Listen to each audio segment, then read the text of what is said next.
제2권 내일을 향해 달려라. 제13장 재앙공의 종말. 성격 파탄자. 너무 심한 말인가? 그러나 재앙공의 행적을 살펴보면 그가 이러한 성향을 가진 사람임을 부정하기 어렵다.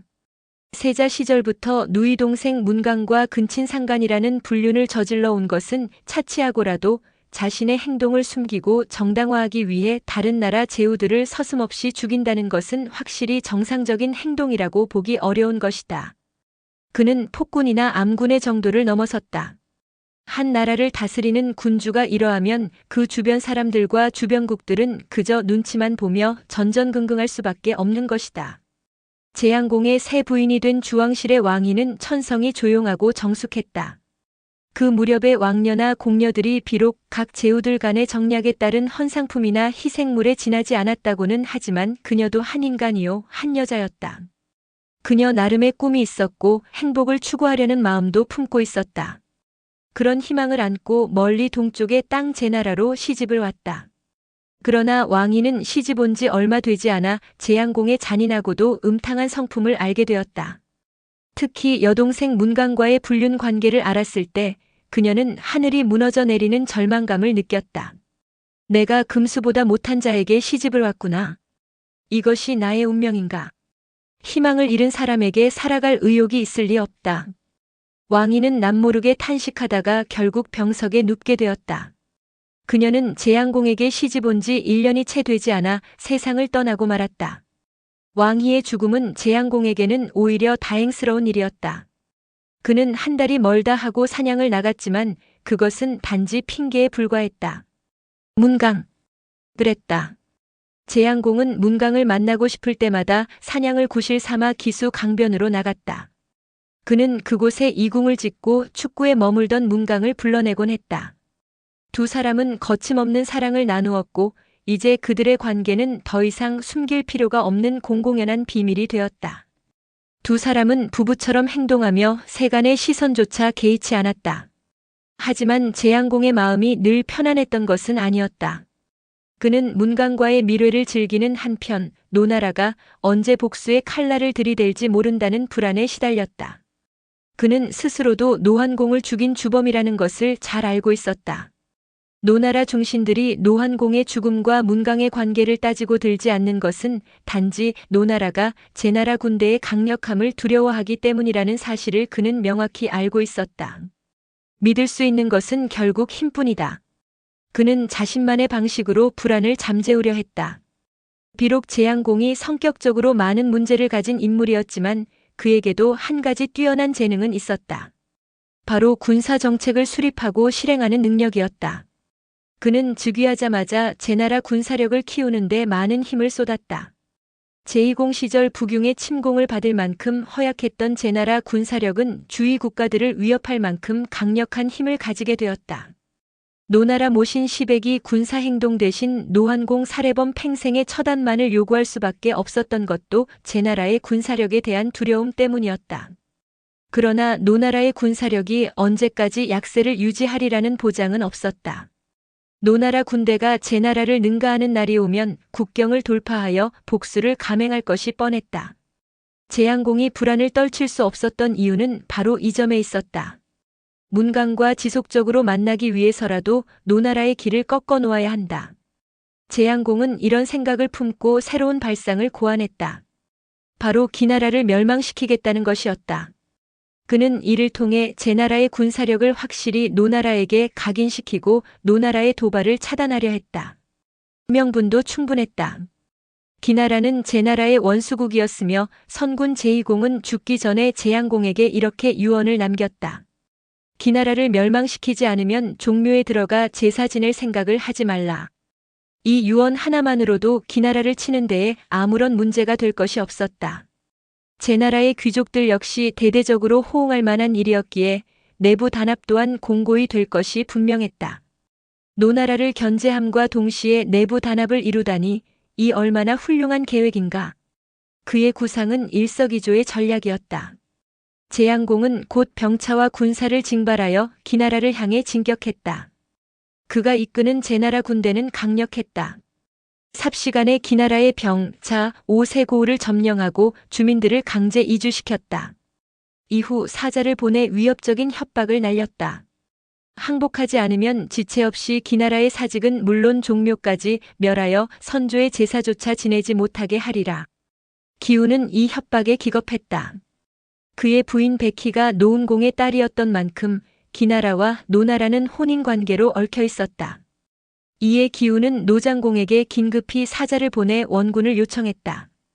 과거에도 노나라의 도움으로 위기를 벗어난 경험이 있었기에 또다시 구원을 기대했다. 하지만 재양공은 기우의 이런 움직임을 예상하고 이미 주변 나라들의 강력한 국서를 돌렸다. 어느 나라도 기나라를 돕는다면 나는 먼저 그 나라부터 군대를 돌려 멸망시키겠다. 더불어 일부 군대를 나누어 노나라 국경에 배치해 만일의 사태를 대비했다. 한편 노장공은 중신들과 상의 끝에 기나라를 도와 제나라를 치기로 결심했다. 그러나 제나라와 독자적으로 맞설 자신이 없었던 그는 정나라와 연합하려 했다. 사자를 정나라로 보내 동맹을 제의했지만 정나라의 신임 임금정자는 군위에 오른 지 얼마 되지 않았고 역성에는 정여공이 여전히 영향력을 행사하고 있었다. 군대를 출병시킬 여력이 없습니다. 정자의 이러한 통보를 받고 노장공은 군대를 일으키려던 계획을 포기하고 그대로 주저앉고 말았다. 오로지 노나라에만 희망을 걸었던 기우는 노장공이 출병을 포기했다는 소식을 듣고는 눈앞이 캄캄해졌다. 기나라는 소국이었다. 혼자 힘으로 제나라에 맞서 싸운다는 것은 계란으로 바위에 맞서는 것과 마찬가지였다. 기우는 기나라의 운명이 여기서 끝났음을 직감했다. 하지만 자신의 손으로 직접 재양공에게 나라를 넘겨주고 싶지는 않았다. 그는 동생인 영계에게 뒷일을 부탁한 후 그날 밤 성문을 열고 어디론가로 달아났다. 춘추에 기록된 기후 나라를 대거하다라는 문구는 바로 이때의 일을 나타낸 것이다. 대거라는 말에 대해서는 춘추 해설서마다 약간씩 해석을 달리하고 있다. 춘추자 시전에서는 이를 떠나서 돌아오지 않는 것으로 해석했고 춘추 공량전에서는 백성이 한 사람도 남지 않고 떠나는 것이라 풀이했다. 하지만 분명한 것은 기후가 나라를 동생 영계에게 넘기고 달아났다는 점이다. 이후 기후의 행적에 대해서는 어디에도 기록이 남아있지 않다. 나라를 물려받은 영계 역시 재양공에 항거할 생각을 하지 못했다. 어쩌면 형인 기후에게 항복을 권한 사람은 바로 영계였을지도 모른다. 그러기에 기후가 뒷일을 그에게 부탁한 것일 터였다. 영계는 대부들을 불러놓고 물었다. 영토가 없어지는 것과 조상에게 제사를 지내는 것 중 어느 것이 더 소중하오? 대부들은 한 목소리로 대답했다. 조상에게 제사를 지내는 것이 더 소중합니다. 영계는 고개를 끄덕이며 말했다. 그렇다면 나의 뜻은 정해졌소. 기나라 종묘를 유지할 수만 있다면 내 어찌 무릎 꿇는 것을 부끄러워하리오. 다음 날 영계는 항서를 작성하여 재양공에게 바쳤다. 그 조건은 단 하나였다. 종묘만은 보존하여 제사를 지낼 수 있도록 해주십시오. 이 시기는 강한 자만 살아남을 수 있는 양육강식의 시대였다. 이런 영계의 요청은 약소국의 애환을 그대로 보여주는 사례였다. 당시 조상에게 제사를 지내는 관습이 얼마나 중시되었는지 알 수 있는 대목이기도 한 것이다. 재양공은 이를 받아들여 종묘 근처의 30호를 제외한 기나라의 모든 영토와 호구를 제나라 소유로 삼았다. 이로써 수백 년 역사를 이어온 기나라는 영원히 역사 속으로 사라지고 제나라가 타국을 병탄한 첫 사례가 되었다. 이는 BC 690년 재양공 즉위 8년째 되던 해의 일이었다. 그 같은 해 남방에서는 제후국 중 최초로 왕호를 사용한 초무왕이 재위 51년 만에 세상을 떠났다. 그의 뒤를 이어 아들 웅자가 즉위하며 초문왕이 되었다. 초문왕은 왕위에 오른 후 수도를 지금의 단양에서 더 동쪽에 위치한 영으로 옮기며 중원 진출의 교두보를 마련하였다. 영은 오늘날의 호북성 강릉시에 해당한다. 초나라의 북진은 중원의 여러 제후국들에게 큰 위협이 되었고 이를 막기 위한 각국의 움직임은 더욱 분주해졌다. 이로 인해 춘추시대는 더욱 치열한 경쟁과 혼란 속으로 휘말려들게 되었다. 기나라 멸망은 재양공의 예측대로 그의 입지를 여러 방면에서 크게 강화시켰다. 불신의 시선을 보내던 귀족들의 태도는 급격히 바뀌었고 백성들의 여론도 진정되었다. 무엇보다 가장 눈에 띄는 효과는 노장공의 길을 완전히 꺾어버린 점이었다. 기나라를 병탄한 직후 재양공은 자신의 위세를 과시할 겸 친위대를 이끌고 문강이 머물던 축구 땅으로 곧장 향했다. 나의 오라버니는 진정한 영웅이로구나. 문강은 개선하는 재양공을 뜨겁게 맞이했다. 축구는 노나라 영토였기에 재양공이 오래 머물 수는 없었다. 그래서 그는 문강을 데리고 제나라 영토 작당으로 이동해 매일 잔치를 베풀며 호화로운 시간을 보냈다. 이 기회에 생질과 더욱 가까워지고 싶구나. 재양공은 문강을 설득하며 속셈을 드러냈다. 여기서 생질은 문강의 아들 노장공을 뜻했다. 그는 노장공을 작당으로 불러내어 자신의 영향력 아래 확실히 제압하려는 계획을 품고 있었다. 문강은 이 제안에 크게 기뻐하며 곧바로 노장공에게 서신을 보냈다. 너를 본 지 오래되었구나. 얼굴도 보고 싶고 긴히 논의할 일이 있으니 작으로 와주기 바란다. 노장공은 어머니의 부름을 거절하는 것이 불효라 여기며 즉시 작당으로 향했다.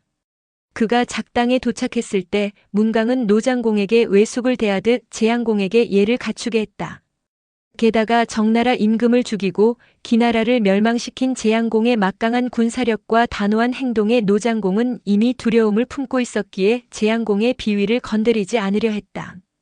그는 문강의 지시에 따라 아랫자리에 서서 재양공에게 절을 올렸다.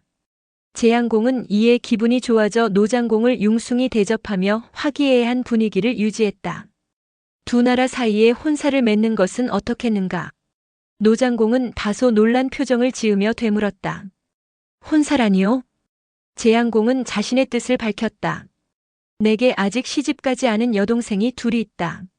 하나는 애강이요, 다른 하나는 숙강이다. 두 여동생은 선군인 제2공이 세상을 떠나기 전 해에 태어났다. 이 해가 재양공 재위 8년째의 일이니 두 여동생의 나이는 고작 10살 안팎이었다. 반면 노장공의 나이는 이미 19살에 이르렀다. 문강이 제안을 했을 때 노장공은 쉽게 답하지 못했다.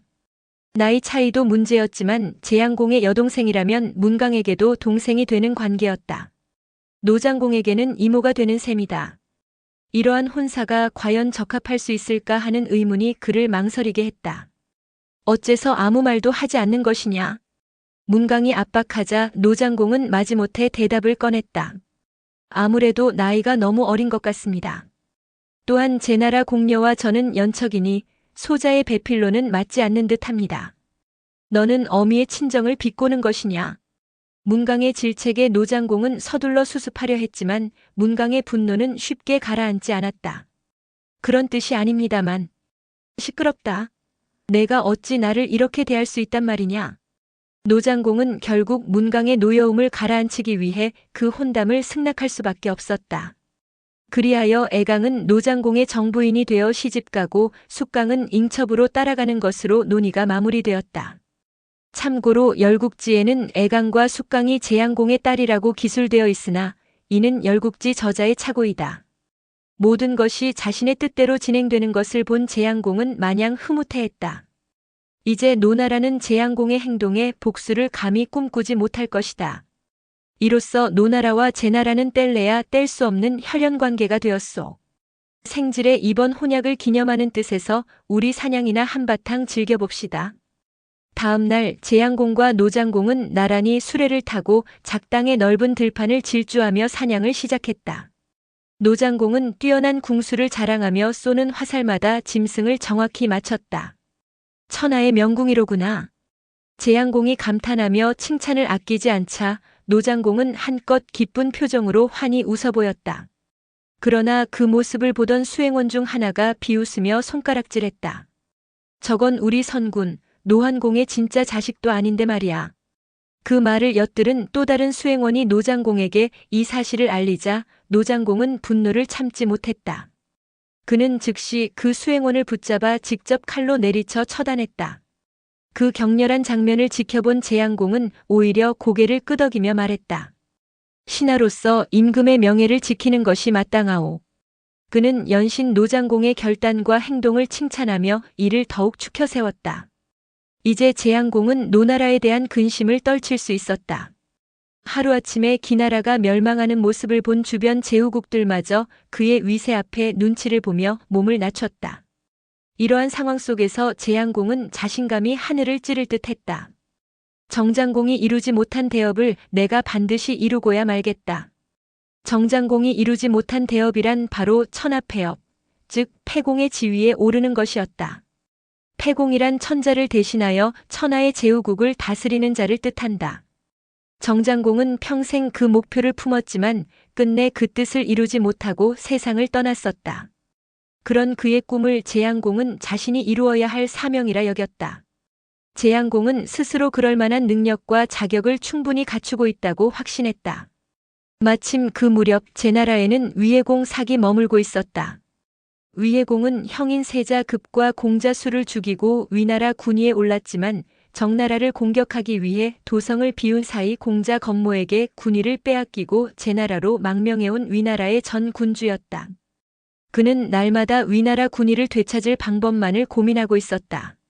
하루는 궁정에서 재앙공과 담소를 나누던 중 위해공은 재앙공의 야심이 천하폐업을 이루는 데 있음을 눈치채고 은근히 물었다. 귀우께서는 정장공이 왜 방백에 이르지 못하셨는지 그 까닭을 알고 계십니까? 방백이란 사방의 제후국을 대표하는 우두머리를 뜻하며 패공과 같은 말이었다. 재앙공은 방백이란 말에 마음이 크게 흔들렸다. 모르겠소이다. 그대는 그 이유를 알고 있단 말이오? 알다마다요. 정장공이 천하를 호령할 만큼 강력한 힘을 가졌음에도 패공에 오르지 못한 이유는 단 한 가지입니다. 그것이 무엇이오? 바로 덕을 쌓지 못했기 때문입니다. 덕이라니. 그것은 무엇을 말하는 것이오? 패공으로서 사방 제후의 우두머리가 되려면 다른 나라의 혼란을 바로잡고 천하를 안정시킬 줄 알아야 합니다. 그런데 정장공은 오로지 정나라의 이익만을 고집했기에 천하 제후들은 마음으로 그를 따르지 않았습니다. 재앙공은 위해공의 말을 듣고 두 눈을 빛내며 물었다. 지금 우리 제나라는 중원을 호령할 정도로 강력해졌소. 그렇다면 내가 어찌하면 덕을 쌓을 수 있겠소? 위해공은 재앙공이 덕이라는 말을 입에 올리는 것을 가소롭게 여겼으나 이를 겉으로 드러내지 않고 차분히 말을 이어갔다. 현재 제5국인 위나라에서는 저를 내쫓고 건모가 왕 노릇을 하고 있습니다. 건모의 행위는 난신의 전형이라 할 만합니다. 이것이 정의로운 일이라고 할 수 있겠습니까? 그런데도 귀우께서는 이를 방관하고 아무런 조치도 취하지 않고 있습니다. 불의를 보고도 외면하는데 천하 제후가 귀우를 따를 수 있을 리가 없습니다. 지금이라도 저를 도와 건모를 축출해 주신다면 그것이야말로 귀우께서 덕을 쌓는 일이 될 것입니다. 재앙공은 잠시 고민하다가 대답했다. 위나라의 건모는 주왕실의 사위가 아니오. 내가 진작에 그대를 위해 대사를 도모하고 싶었으나 그 때문에 망설이고 있는 중이오. 그것은 하나만 알고 둘은 모르는 일이옵니다. 지난해 귀후의 부인인 왕이가 세상을 떠났으므로 이제 귀후께서는 주왕실과 아무런 인연도 남아있지 않습니다. 그리고 정장공이 영웅으로 이름을 남길 수 있었던 이유는 주한왕의 군대와 수갈에서 싸워 승리했기 때문입니다. 어찌 주왕실의 눈치를 보면서 폐업을 운운할 수 있겠습니까? 위해공 삭의 말에 재앙공은 자리에서 벌떡 일어나며 흔연히 외쳤다. 이제 내가 무엇을 해야 할지 알겠도다. 내 그대를 위해 친히 위나라를 치리라. 그날 이후 재앙공은 다시금 분주해졌다. 그는 먼저 노나라, 송나라, 진나라, 채나라 네 곳에 사자를 보내어 위나라를 공격하고 위해공을 군위에 다시 세우자는 제안을 했다. 재앙공이 각 나라에 보낸 경문에는 다음과 같은 내용이 담겨 있었다. 하늘이 위나라에 재앙을 내려 난신 설과 직이 세상에 나타났소이다. 이들이 제멋대로 임금을 폐위시키고 새 임금을 세운 까닭에 위해공 삭은 우리 제나라로 망명해 온 지 벌써 7년이 지났습니다. 천하의 안녕을 내 일처럼 여기며 근심하는 과인으로서는 한시도 마음이 편하지 않았소이다. 이제 때가 온 듯하니 과인은 온 나라에 힘을 기울여 위나라가 정의가 살아있음을 깨닫게 하려 합니다. 여러 나라 군우께서는 과인의 뜻을 널리 헤아리시어 함께 힘을 합해 위나라의 건모를 쳐주시기 바랍니다. 이 모든 일이 벌어진 것은 재앙공 9년 기나라를 멸망시킨 다음 해 겨울이었다. 제양공은 병차 500승을 이끌고 위해공 삭과 함께 위나라를 향해 진군했다. 그 시기 제양공의 영향력은 그야말로 하늘을 찌를 듯했다. 문을 받은 네 나라 군주 노장공, 송민공, 진선공, 최혜공 역시 각기 군사를 이끌고 위나라로 향했다. 당시 송나라는 송장공이 죽고 그의 아들 송민공이 새롭게 군위에 오른 상태였다. 한편 위나라 임금 건모는 제나라를 비롯한 5개국 연합군이 쳐들어온다는 보고를 받자 사색이 될 정도로 놀랐다. 건모는 공자설, 즉 대부 영괴와 함께 긴급히 대책을 논의했으나 마땅한 묘책을 내놓는 사람은 없었다. 그러던 중 대부 영괴가 고심 끝에 의견을 냈다. 주공께서는 주왕실의 사위이십니다. 천자께 왕사군을 요청해 파병해달라고 부탁하는 수밖에 없습니다. 제양공이 아무리 패양무도한 자라 해도 감히 천자의 군대에 대항하지는 못할 것입니다.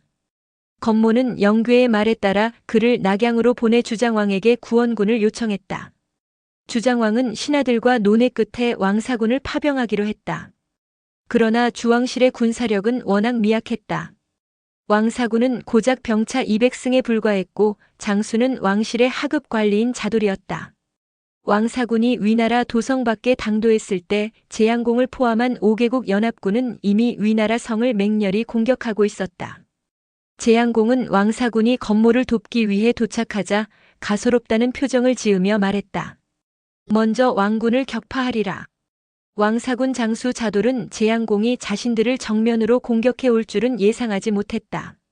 물밀듯 밀려오는 5개국 연합군의 맹공에 왕사군은 그야말로 지리멸렬하여 순식간에 패배를 맞이했다. 싸움은 시작되자마자 왕사군의 병차 200승이 화롯불에 눈 녹듯 사라져버렸다. 장수 자돌은 끝내 자신의 칼로 목을 찌르며 자결했다. 위후 건모는 성벽 위에서 마지막 한 가닥 희망을 품고 전황을 지켜보았지만 왕사군이 눈 깜짝할 사이에 괴멸되는 모습을 보고 모든 희망을 잃고 말았다. 그는 공자설과 직을 데리고 성을 빠져나가려 했으나 도성은 이미 철저하게 포위되어 있었다. 성문을 나서는 순간 건모는 노군에 의해 사로잡히고 말았다. 대부 영괴만이 간신히 목숨을 건져 진나라로 달아날 수 있었다. 노장공은 건모와 공자설 직을 사로잡아 제양공에게 인도했다. 제양공은 즉시 도부수를 불러 공자설과 직의 목을 베도록 명령했다. 그러나 건모만은 주왕실의 사위임을 고려하여 죽이지 않고 낙양의 왕실로 돌려보냈다. 그리하여 위해공 삭은 8년 만에 다시 위나라의 임금 자리에 오를 수 있었다.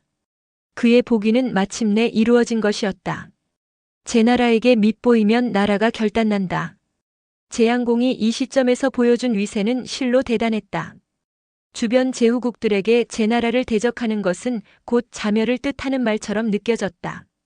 이는 북융의 침공에 정장공의 도움을 요청하던 제2공 시절의 제나라와는 전혀 다른 모습이었다. 제양공이 죽은 후 제나라에는 곧 제환공이 등장하게 된다.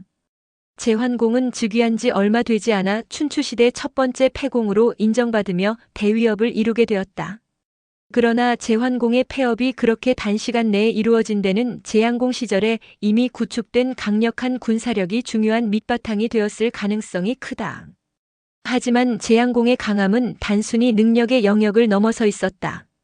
그는 무도하며 복수심이 강했고 신경질적이고 폭력적인 성격으로 자신의 기분에 따라 모든 것을 결정하곤 했다. 주변국들은 이런 제양공을 공포의 대상으로 간주하며 가능한 한 그와의 갈등을 피하려고 애썼다. 그는 예측 불가능한 다이너마이트 같은 존재였다. 그러나 강력한 제양공도 늘 불안에 시달렸다. 주왕실은 물론 주변 모든 나라들이 제나라를 공격할지 모른다는 두려움에 늘 불안한 상태였다. 믿을 수 있는 것은 오직 자신뿐이라고 여겼던 그는 점점 더 강박적으로 나라의 경계를 지키려고 했다. 그는 모든 대부와 군사들을 소집하며 이렇게 명령했다. 국경 경비에 만전을 기하라. 그의 명령은 국가 수반으로서 당연한 것이었지만 지나치게 과도했다. 그는 노나라와 연나라를 포함한 가까운 경계뿐 아니라 멀리 떨어진 규구 지역까지도 경비대를 파견할 계획을 세웠다. 규구는 제나라 영토가 아니었지만 송, 정, 노나라 사이에 위치한 전략적 중요성을 가진 지역이었다. 재앙공의 이런 행동은 단지 그의 불안과 집착을 보여주는 또 하나의 단면이었던 셈이다. 재앙공은 송, 정, 노나라 사이에 위치한 규구 지역에 군대를 파견해 수비군을 주둔시키려는 계획을 세웠다. 그러나 이 지역은 제나라 수도 임치성에서 1000리나 떨어진 곳으로 제나라의 통상적인 영토밖에 자리 잡고 있었다. 문제는 그 먼 곳까지 나가서 경비를 맡을 사람을 누구로 할 것이냐였다. 이러한 상황은 당시 제후국들이 지닌 봉토관리 방식과 밀접한 관련이 있었다. 주왕실이 제후국을 다스리듯 제후국들도 각자의 본국을 철저한 봉건제도로 다스렸다. 각 영토에는 영주가 있었으며 군주는 공실의 최고 대표자이자 우두머리로서 공실을 유지하고 영주들을 감독하는 역할을 했다. 따라서 군주는 절대적인 권력을 가진 통치자의 개념보다는 대표자에 가까웠다. 군주의 권력은 철저히 공실의 힘에 의해 좌우되었다. 공실이 강할 때는 대부들이 군주에게 복속했으나 공실이 약하면 대부들의 발언권이 커지며 독자적인 움직임을 보였다. 이를 통해 정나라에서 정경 제족이 군주 쟁탈전 속에서도 밀려나지 않은 배경을 설명할 수 있다.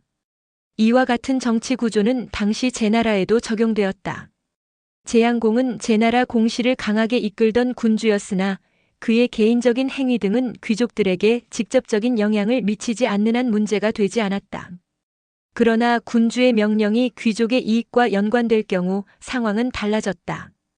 귀족들은 군주의 명령을 단순히 받아들이기보다 철저히 이해관계에 따라 행동을 결정하곤 했다. 특히 변방 경비와 같은 군사동원의 경우는 더욱 민감했다. 군대를 동원하여 먼 지역을 지키는 것은 영주와 귀족들에게 있어 상당한 부담이었다. 귀족들이 군주의 명령에 무조건 따르지 않는 봉건적 질서 속에서 재앙공의 규구 파견 계획은 도전과 갈등의 가능성을 안고 있었다. 자기 영지라면 문제될 게 없지만 그렇지 않은 경우에는 고생만 하고 헛심을 쓰는 일이었다. 더욱이 규구처럼 제나라 영토도 아니고 수도 임치성과 1000리나 떨어진 타국 한복판에 머무른다는 것은 그곳으로 파견되는 자에게는 치명적인 손실로 여겨졌다. 규구를 지켜라. 재앙공은 단호히 명령했으나 신하들 중 자발적으로 나서는 이는 없었다. 결국 그는 직접 지명할 수밖에 없었다. 정청에 모인 신하들을 훑어보다가 대부 연칭과 관지보를 가리키며 말했다. 그대들이라면 능히 이 임무를 수행할 수 있을 것이다. 연칭은 대장이 되고 관지보는 부장의 역할을 맡으라. 연칭은 재앙공의 후궁인 연씨의 오라비로 혈연으로 얽힌 가까운 사이였다. 재앙공으로서는 믿을 만한 사람에게 중책을 맡길 수밖에 없었을 것이다. 반면 관지보는 이제 막 대부의 지위에 오른 신참으로 아직 독자적인 세력을 가지지 못한 상태였다. 명령을 거절할 힘이 없었던 관지보는 자연히 따를 수밖에 없었다. 재앙공이 이 둘을 선택한 이유는 분명했다. 가까운 혈연과 약자라는 신분적 속성을 고려한 결과였다. 군사는 충분히 내주겠다. 재앙공의 말을 들은 연칭과 관지보는 내키지 않는 표정으로 입을 다물었다. 그들의 얼굴에는 마치 땡감을 씹은 듯한 씁쓸함이 스쳐갔으나 군주의 명령에 대놓고 반발할 수는 없었다. 거역하면 재앙공의 보복이 두렵기에 누구도 대놓고 반발하지는 못했다. 그러나 연칭은 제법 관록이 있고 작으나마 자신의 세력을 구축하고 있었기에 어느 정도 의견을 개진할 용기가 있었다. 그는 조용히 일어나 정중히 자신의 생각을 밝혔다. 변방을 지킨다는 것은 대단히 어렵고 고된 일입니다. 주공께서 저희를 신뢰하여 파견하신다 하니 그 명령에 따르겠습니다. 다만 외딴 규구 땅에 마냥 머물러 있을 수만은 없습니다. 언제쯤 교대 인원을 보내주실 수 있는지 궁금합니다. 마침 시종이 잘 익은 참외를 쟁반에 받쳐 들어와 재앙공 앞에 내놓았다. 재앙공은 참외를 유심히 바라보며 대답했다. 지금이 참외가 익을 계절이구나. 내년 참외가 다시 익을 무렵에 교대 인원을 보내겠노라.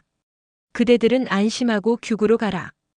결국 연칭과 관지보는 어쩔 수 없이 도성 임치에서 멀리 떨어진 규구로 떠나게 되었다. 연칭과 관지보는 규구에서 외롭고 고된 시간을 견디며 교대의 날만을 손꼽아 기다렸다. 이듬해 7월 병사들이 잘 익은 참외를 바치며 두 장수에게 말했다. 참외가 잘 익었기에 맛보시라고 따왔습니다.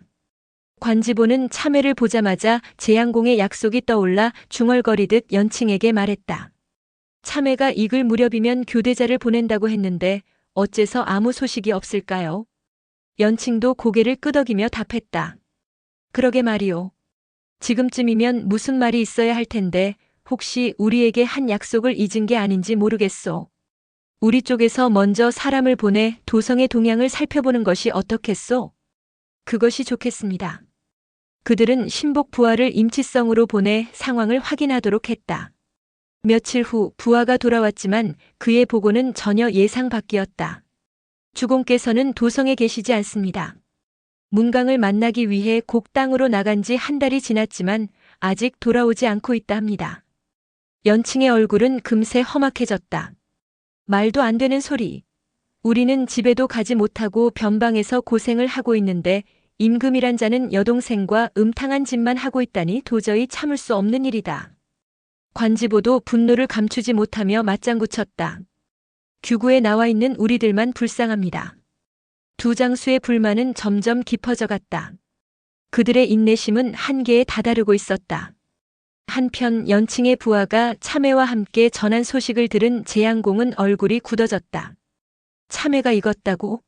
변방의 군사를 불러들이라니. 감히 나에게 명령을 하려드는 것인가? 그는 불쾌한 기색을 숨기지 않았다.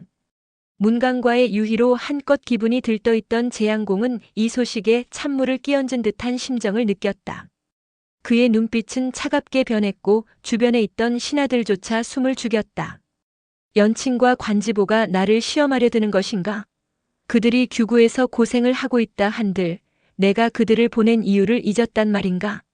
재양공은 한동안 침묵하며 깊은 생각에 잠겼다. 그러나 그의 성격상 이 상황을 단순히 넘길 리 없었다. 그는 곧 신하들에게 명령을 내렸다. 연칭과 관지보에게 전하라. 참외가 익었다고 해서 모든 일이 끝난 것은 아니다. 그들이 맡은 임무를 다하지 못한다면 그 책임은 오롯이 그들 몫이 될 것이다. 재양공의 말은 단호했고 그의 불만은 명확했다. 연칭과 관지보에게 돌아갈 소식은 그들의 기대와는 전혀 다른 것이 될 터였다. 교대자를 보내고 안 보내는 것은 나의 뜻이다. 내 놈들이 어찌 감히 나에게 이래라 저래라 하는 것이냐. 내년에 참외가 익을 때까지 다시 기다려라. 이렇게 오기를 부리며 그날로 연칭의 부하를 규구로 쫓아보냈다. 이 사실이 알려지자 규구에서 경비를 맡고 있는 병사들은 한결같이 낙담했다. 어찌 1년을 더 이곳에서 기다리란 말인가. 이미 마음이 재양공에게서 멀어진 연칭은 불같이 노했다. 그는 이를 갈며 관지보를 돌아보았다. 내 기필코 이 패양무도한 자를 처단하리라. 관대부는 좋은 계책이 있으면 말해보시오. 이쯤 되면 관지보로서도 연칭과 행동을 함께하지 않을 수 없었다. 그는 생각에 잠겼다가 천천히 입을 열었다. 대사를 도모하려면 반드시 새 임금 될 사람부터 정해놓아야 거사 후 혼란이 없습니다. 제가 보기에 가장 적당한 사람은 공손무지입니다. 그는 선군이 살아계실 때만 하더라도 세자와 똑같은 대우를 받았습니다만 재양공이 군위에 오른 다음부터는 모든 혜택을 박탈당했습니다. 뿐만 아니라 어릴 적 싸운 일로 재양공으로부터 여간 핍박받고 있는 게 아닙니다. 당연히 가슴 깊은 곳에 원망하는 마음을 품고 있을 것입니다. 연대부께서 이를 성공적으로 이끄시려면 먼저 공손무지와 손을 잡고 비밀리 내통하여 도성 안의 세력부터 규합해야 할 것입니다. 공손무지가 어릴 적 재양공과 싸웠다는 것은 다음과 같은 일화를 말하는 것이다.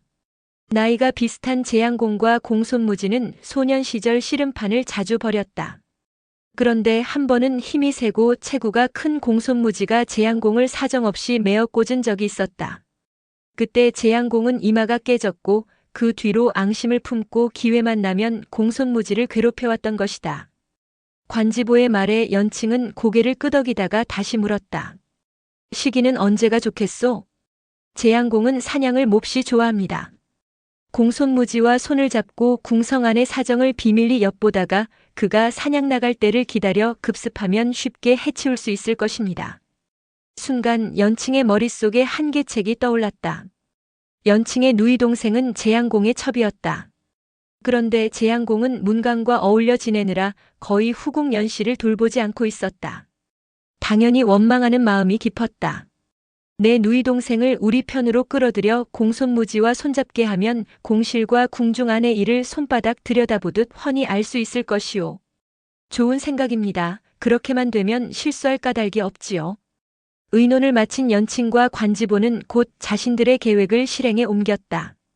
그들은 먼저 신복 부하에게 서신 한 통을 내주어 공손무지에게 전하도록 했다.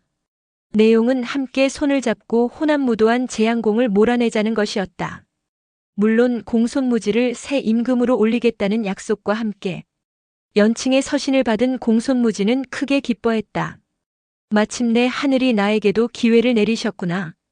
그는 그 자리에서 답신을 써 연칭에게 보냈다.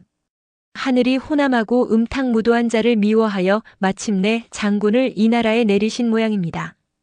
보내주신 사연에 감사하는 동시에 때가 오면 즉시 거사하겠소. 일이 성공한 후에는 장군의 여동생을 부인으로 삼을 것을 약속하는 바이오. 임치성박 북쪽 방면으로 고분이란 들판이 있고 그 끝머리에 패구라는 산이 있다. 고분은 박고라고도 불리는 곳으로 지금의 산동성 박흥현 동남쪽에 위치해 있다. 패구 역시 패구라고도 불린다. 골짜기가 깊고 봉우리가 높아 새와 짐승들이 많이 서식하는 곳이다. 재양공이 즐겨나가는 사냥터였다. 그해 11월 재양공은 도인 비를 불러 명했다. 도인이란 임금의 시중을 드는 말단 관직이다. 바야흐로 사냥철이 왔다. 내달에 패구산으로 사냥을 나갈 터이니 수레와 필요한 물품을 준비하라. 이 사실은 후궁 연씨를 통해 즉각 공손무지의 귀에 들어갔고 공손무지 또한 사람을 밤낮 없이 달리게 하여 규구의 연칭과 관지보 두 장수에게 전했다. 연칭은 공손무지의 서신을 읽고 나서 결연한 표정을 지었다. 이제 때가 온 것 같소. 12월 초에 주공이 사냥을 떠나면 도성 안은 텅 빌 것입니다. 그때 군사를 몰고 도성으로 들어가 공손무지를 임금에 올립시다. 그러나 관지보는 머리를 흔들었다. 안 됩니다. 안 되다니요? 이웃나라들 중에는 주공과 친한 제후들도 있습니다. 만일 주공이 이웃나라의 도움을 받아 쳐들어오면 그때는 낭패를 당할 수도 있습니다. 그럼 어떻게 해야 한단 말이오?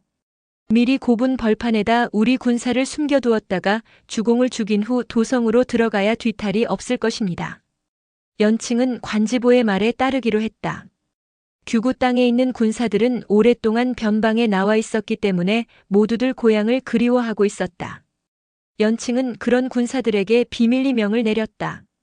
모두들 양식을 마련하여 패구산으로 갈 준비를 하라. 이윽고 12월이 되었다. 재양공은 예정대로 패구산으로 사냥을 나갔다. 힘센 장수 석지부녀와 시종장 맹양만 대동하였을 뿐 대부분의 신하들은 도성에 남겨두었다. 고분 들판에 이르렀다. 그곳엔 이궁이 하나 있었다. 재양공은 그곳에서 하루를 보낸 후 다음날 수레를 타고 패구산으로 향했다. 패구산은 나무들이 빽빽이 들어찼고 덩굴이 하늘을 가릴 듯 휘감겨 울창했다. 재양공은 높은 언덕 위로 올라가 수레를 멈추고 수행원들에게 명했다. 사냥을 하기 전에 먼저 저 울창한 숲을 태워라.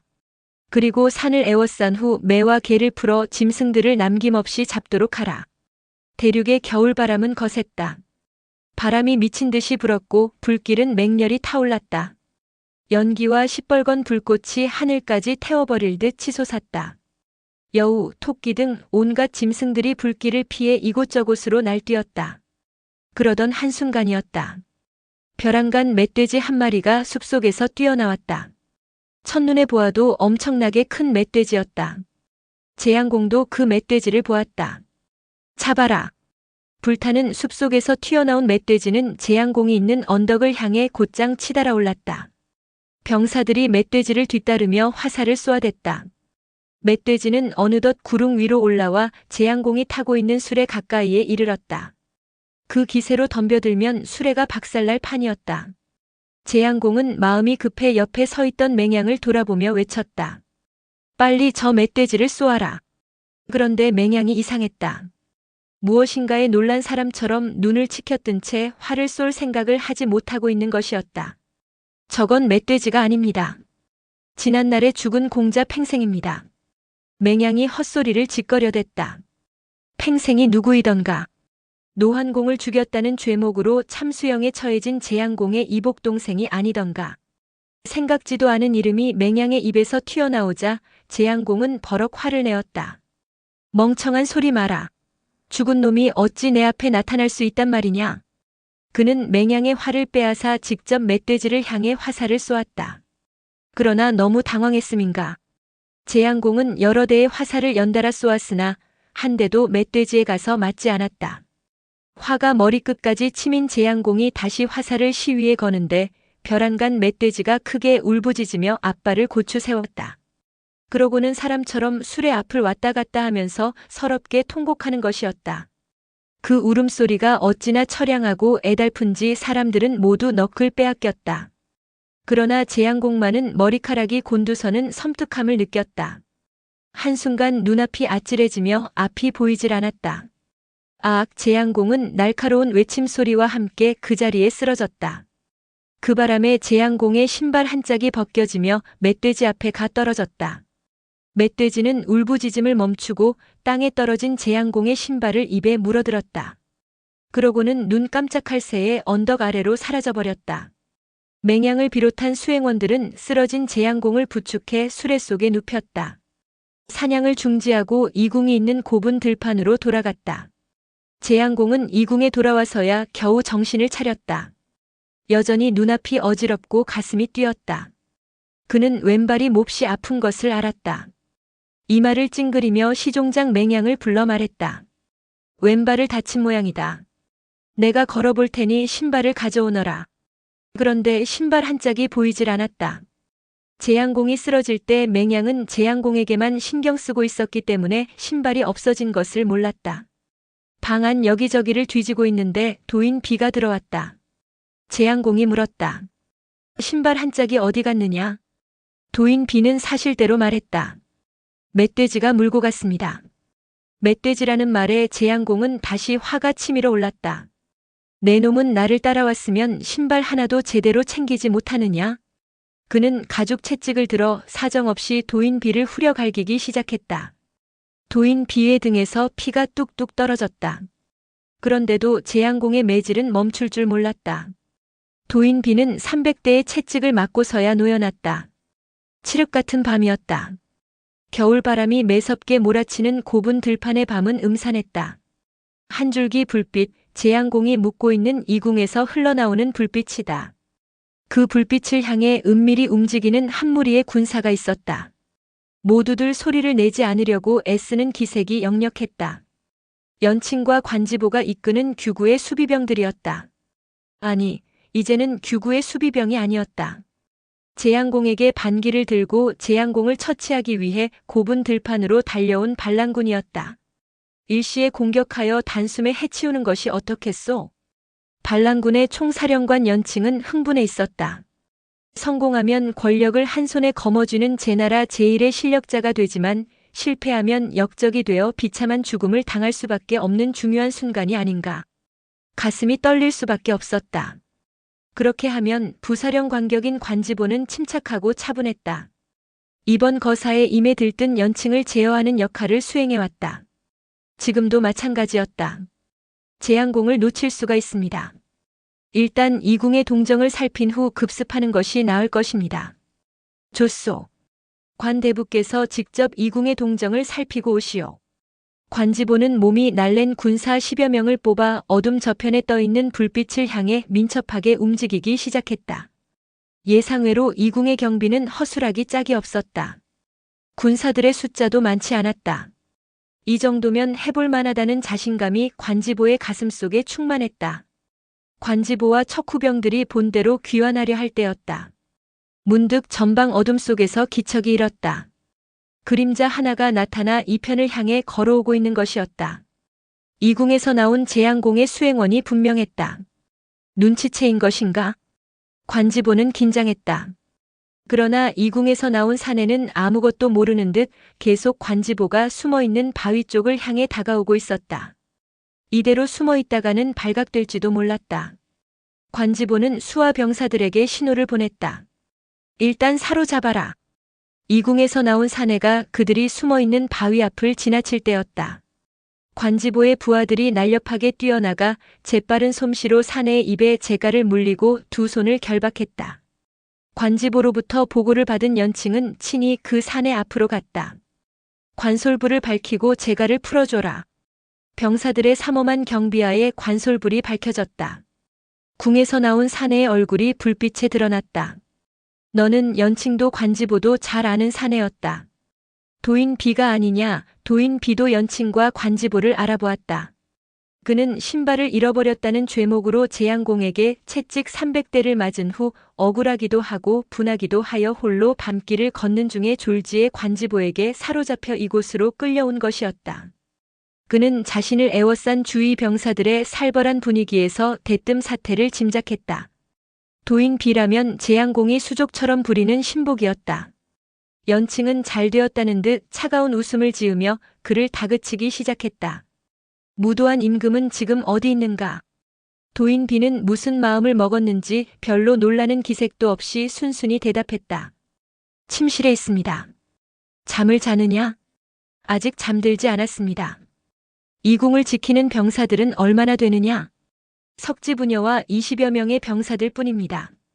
오늘 밤이 무도한 임금의 마지막 밤이 될 것이다. 연칭은 더 이상 물을 것도 없다는 듯 칼을 빼어 도인 비의 목을 치려 했다. 그때 도인 비가 간절한 목소리로 애원했다. 나를 살려주십시오. 그러면 내가 먼저 이 궁 안으로 들어가 동정을 살피다가 적당한 때에 신호를 보내겠습니다. 그것을 군호로 삼아 일시에 들이치면 쉽게 재양공을 제거할 수 있을 것입니다. 연칭은 주춤했다. 어찌 내 말을 믿을 수 있겠느냐? 이 옷을 벗겨 내가 얼마나 심하게 매를 맞았는지 직접 확인해 보십시오. 그러면 내 말을 믿을 것입니다. 나는 기필코 그 흉악한 놈을 죽이고야 말겠습니다. 밧줄을 풀어주자 도인 비는 옷을 벗고 뒤돌아섰다.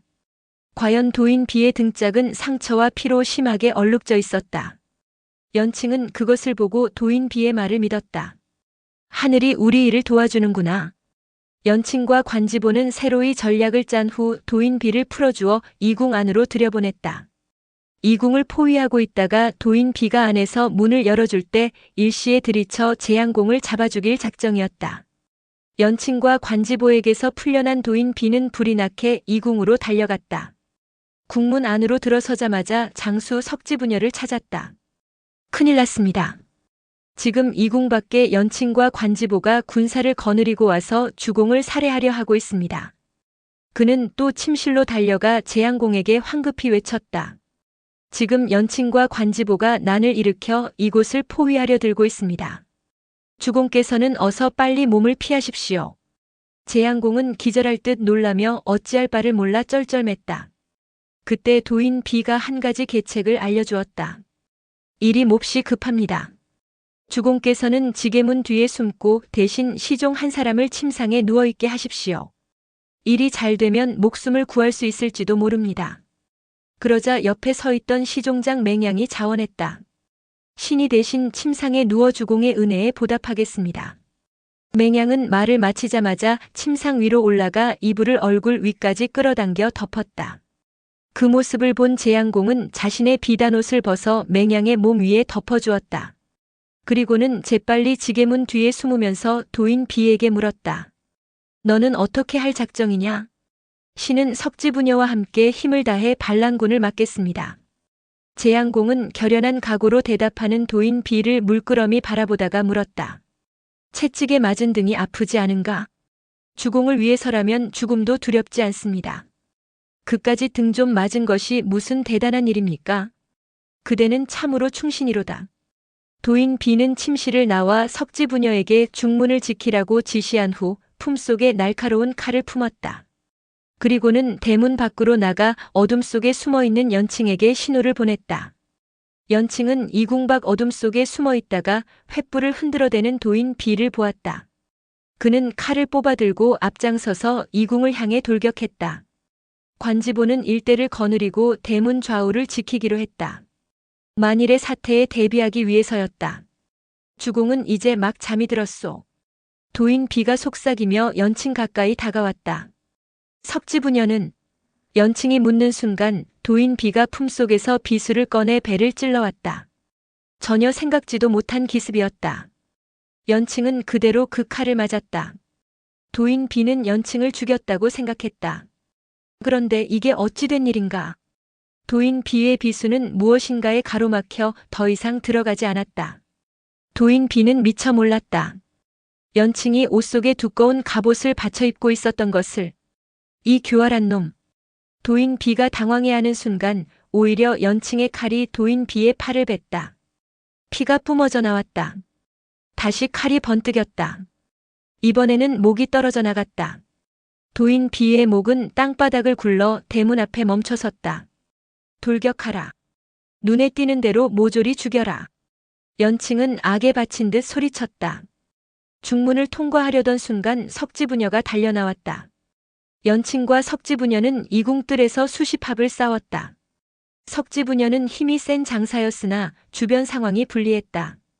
자신을 에워싼 연칭과 그 병사들의 공격을 이겨내지 못하고 뒷걸음치기 시작했다. 그러던 한순간 석지부녀의 발이 돌층계에 걸렸다. 커다란 몸뚱이가 뒤로 넘어졌다. 그 틈을 놓치지 않고 연칭의 칼이 허공에 번쩍였다. 석지부녀는 그 자리에서 죽음을 맞았다.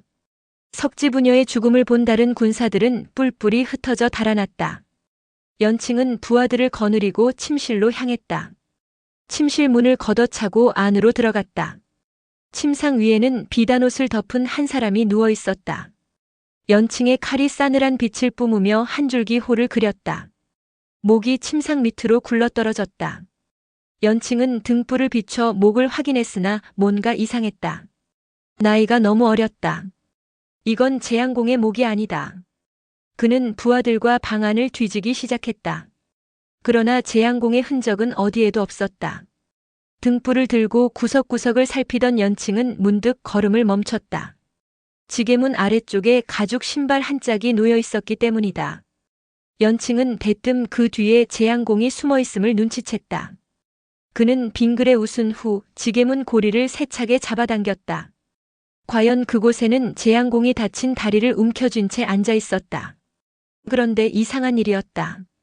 본래 재앙공은 사냥을 나갔다가 신발 한 짝을 잃어버린 적이 있다. 그러므로 지게문 앞에 떨어져 있는 신발까지 합하면 재앙공의 발에는 아무것도 신겨져 있지 않아야 했다. 그런데 연칭이 문을 열었을 때 재앙공의 오른쪽 발에는 여전히 신발이 신겨져 있었다. 그렇다면 지게문 앞에 떨어져 있는 신발은 대체 무엇일까? 정말로 죽은 팽생이 멧돼지로 변한 후 그곳에 일부러 신발을 떨어뜨려 놓은 것인가? 수수께끼 같은 일이었다. 이러한 내막을 알 리 없는 연칭은 재앙공을 찾아낸 것만으로 기뻤다. 그는 재앙공을 뜰 아래로 끌어냈다. 연칭은 칼을 쥔 오른손을 높이 치켜들고 모든 부하들이 보는 앞에서 재앙공의 죄목을 하나하나 읽어나가기 시작했다. 무도하고 호남한 자는 들어라. 이제 내가 너의 죄상을 일러주겠다. 첫째, 너는 해마다 군사를 일으켜 전쟁만 일삼고 백성들을 못살게 굴었다. 이는 인을 저버렸습니다. 그런 고로 너의 오른팔을 베겠다. 연칭은 치켜든 칼을 내리쳤다. 뜰 앞에 꿇어앉혀진 재앙공의 오른팔이 떨어져 나갔다. 둘째, 너는 선군의 유명을 저버리고 공손무지를 박대했다. 이는 효를 저버렸습니다. 그런 고로 너의 왼팔을 베겠다. 연칭의 오른손이 다시 허공으로 치켜 올려졌다. 동시에 재앙공의 왼팔이 땅바닥에 떨어졌다. 셋째, 너는 오라비로서 여동생과 거리낌 없이 음란한 짓을 일삼아왔다.